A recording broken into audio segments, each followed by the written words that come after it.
Bienvenidos a la Guerra Total. Hoy tenemos una combinación que, sinceramente, es explosiva. Por un lado, Ucrania vuelve a extender la ley marcial, otra vez.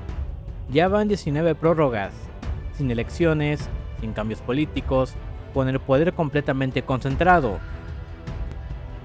Pero al mismo tiempo, y aquí es donde la cosa se pone realmente seria, empiezan a salir reportes del frente que no son normales.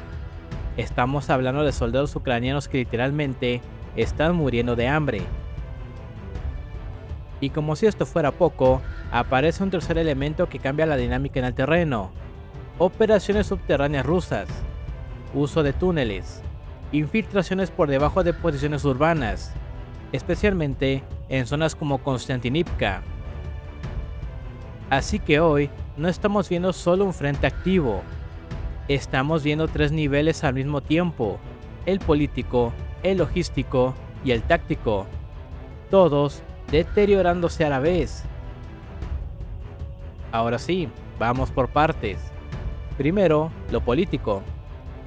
La Rada Suprema de Ucrania aprobó la prórroga de la ley marcial por 19ª vez. Y ojo con esto, no es algo simbólico, no es un simple trámite.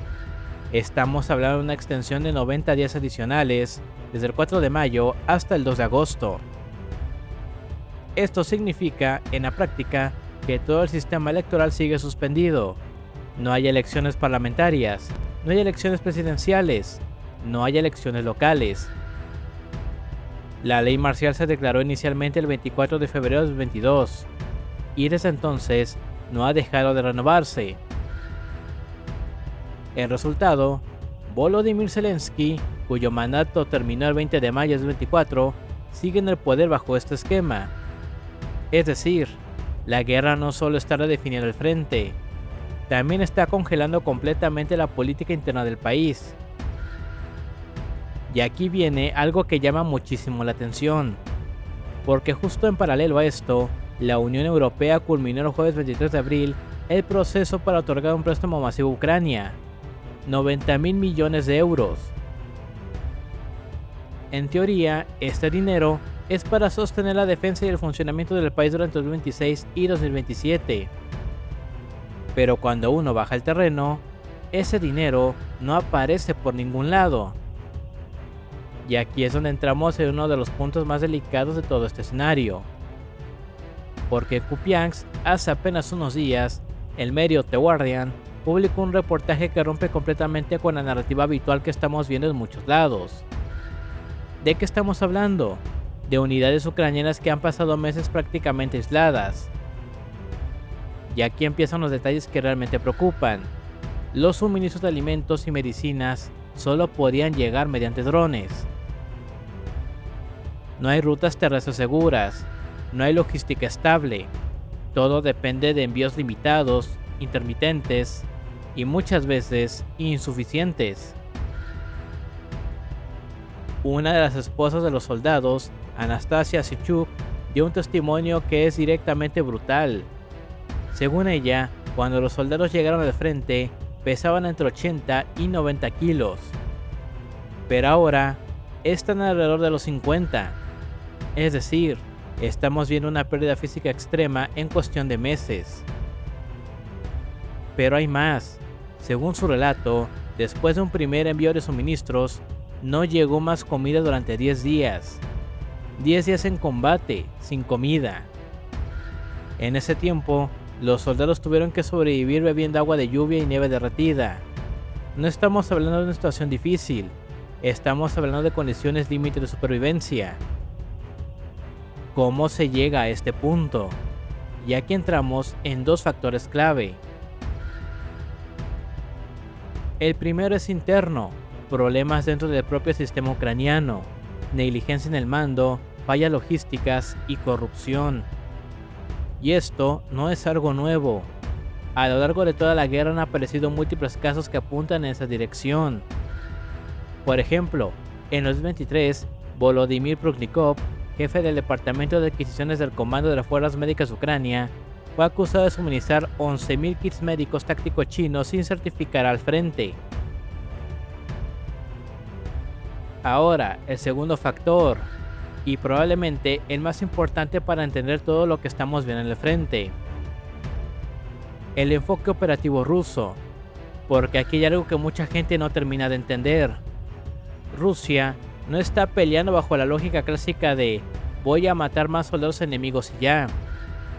No, su enfoque va mucho más allá. Se centra en el terreno, o mejor dicho, en los efectos que logran sobre ese terreno. Es decir, no buscan únicamente destruir tropas ucranianas de forma directa, sino algo mucho más efectivo a largo plazo. Hacer que el espacio donde esas tropas operan deje de ser utilizable. Y esto es clave, porque cuando tú conviertes el terreno en un lugar donde no se puede operar, no necesitas destruir al enemigo. El enemigo se desgasta solo. Tenemos varios ejemplos claros de esto. Uno de los más evidentes fue Bakhmut. Allí, mediante el uso constante de drones y artillería, los rusos fueron negando a la Ucrania la capacidad de usar el terreno alrededor de la ciudad, especialmente para moverse y abastecerse. Y aquí está el punto: cuando las rutas logísticas se vuelven peligrosas o directamente intransitables, todo empieza a colapsar.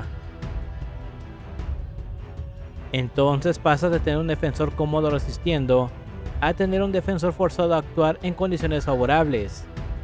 Y en ese escenario, no necesitas destruirlo directamente. Se desgasta solo. Ahora, esto no es algo nuevo en la historia rusa.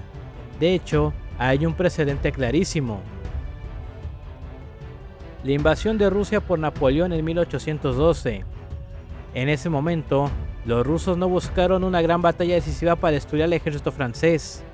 Hicieron algo mucho más inteligente. Destruyeron recursos, abandonaron ciudades y convirtieron el terreno en un espacio hostil, inútil para el enemigo. Y cuando llevamos todo esto a la práctica, el ejemplo más claro ahora mismo es Kupiansk, porque ahí es donde encaja absolutamente todo lo que venimos explicando. En esa zona, los rusos han reconquistado la mayor parte de la ciudad y ya están llegando a sus afueras occidentales. Al mismo tiempo, en lugares como Kurilivka y Kupiansk-Bodovsky, las fuerzas rusas están empujando a las tropas ucranianas a la orilla este del río Oskil. Y aquí aparece un elemento central, porque ahora mismo los puentes, o lo que queda de ellos, son prácticamente la única vía que tienen los ucranianos para retirarse o reabastecerse. ¿Y qué están haciendo los rusos? Exactamente lo que dicta esa lógica de negación del terreno. No están dejando que esos cruces funcionen. No escatiman de recursos para eliminarlos o controlarlos. Según fuentes rusas, el objetivo es bastante claro: hacerse con toda la orilla este de los Kil hasta la zona de Borova. ¿Para qué? Para estabilizar el frente usando el río como barrera natural defensiva. Es decir, convertirlo en una línea sólida. Y una vez tienes esa línea, puedes hacer algo clave: liberar tropas. Tropas que ya no necesitas mantener en defensa constante y que puedes redirigir hacia nuevos ejes de avance.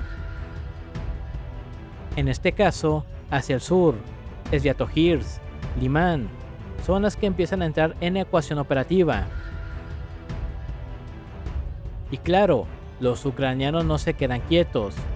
Ante el colapso en la orilla este, están intentando contraatacar en dirección a Sviatohirsk y Drobicheve.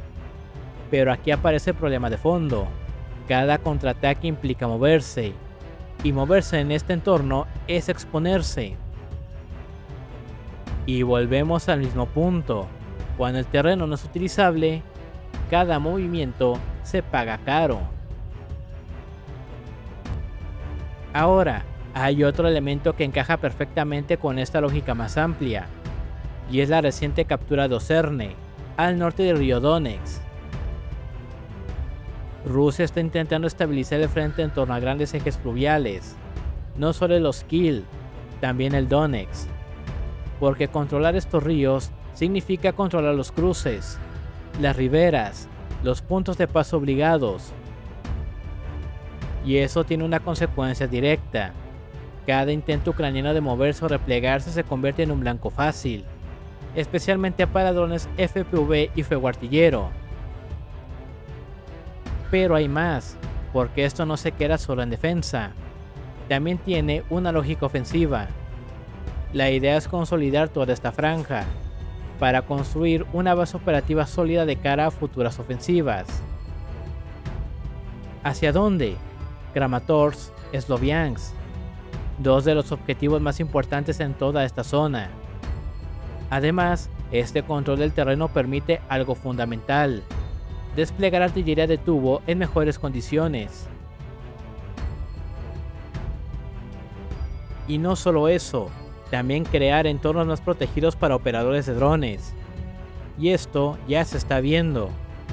En zonas como Rayo Alexandrivka y Mykolaiivka, muy cerca de Sloviansk, ya hay reportes de actividad de operadores de drones rusos. Ahora, hay algo clave que explica por qué, incluso cuando Ucrania intenta reaccionar, no logra estabilizar completamente el frente. Y es la forma en la que Rusia está distribuyendo la presión. No siempre busca una gran penetración, lo que busca es obligar a Ucrania a reaccionar, y ahí está el problema. Ucrania no puede estar fuerte en todos lados al mismo tiempo. Entonces, cada vez que refuerza un punto, debilita otro. Es un juego de desgaste constante. Y esto se ve clarísimo en Konstantinivka. Según mapeadores como Suriyak Maps, durante la última semana, el ejército ruso ha logrado avances significativos en Linivka. Han expulsado a las fuerzas ucranianas de la mayor parte de la localidad, incluyendo sus sectores occidentales. Este avance ha permitido intensificar operaciones en otras zonas cercanas, por ejemplo, Dobabalka y la zona occidental de la propia Konstantinivka. De hecho, ya se registran penetraciones en el barrio de Semivetrivka, al sureste. Al mismo tiempo, las fuerzas ucranianas han intentado frenar este impulso mediante contraataques, principalmente en el distrito de Sinkovy. Ahí los combates continúan. Pero todo indica que el sector sur de Konstantinivka, especialmente al oeste del río Kryvyi-Torets, está bajo una presión creciente y podría ceder en el corto plazo. Ahora, aquí es donde aparece un elemento que va más allá del mapa táctico, algo que entra en el terreno psicológico. Se ha difundido un video que muestra la construcción de un túnel por parte de las fuerzas rusas, ya que hay que entender algo importante. La ubicación exacta del túnel es casi secundaria. Lo verdaderamente relevante es el efecto que genera, porque esto no es la primera vez que pasa. Ya vimos algo parecido en Avdiivka, con el uso de infraestructuras subterráneas, y también en la operación conocida como Potok en Sukhcha. El resultado, en el lado ucraniano parece haberse instalado una especie de fobia hacia este tipo de operaciones, una desconfianza constante, una sensación de que el enemigo pueda aparecer por debajo en cualquier momento. Y en guerra, eso pasa muchísimo, y esto se combina con algo más: los ataques constantes a la retaguardia de Konstantinivka, especialmente en zonas como Alexovo-Drushivka. Ahí ya se registran ataques continuos con bombas FAB y drones. El objetivo es claro: someter a la ciudad a un proceso de interdicción, es decir, degradar sus líneas de suministro, su movilidad, su capacidad operativa, convertirla poco a poco en un espacio donde ya no se pueda sostener una defensa efectiva. Y aquí volvemos al mismo patrón que venimos viendo en todo el frente.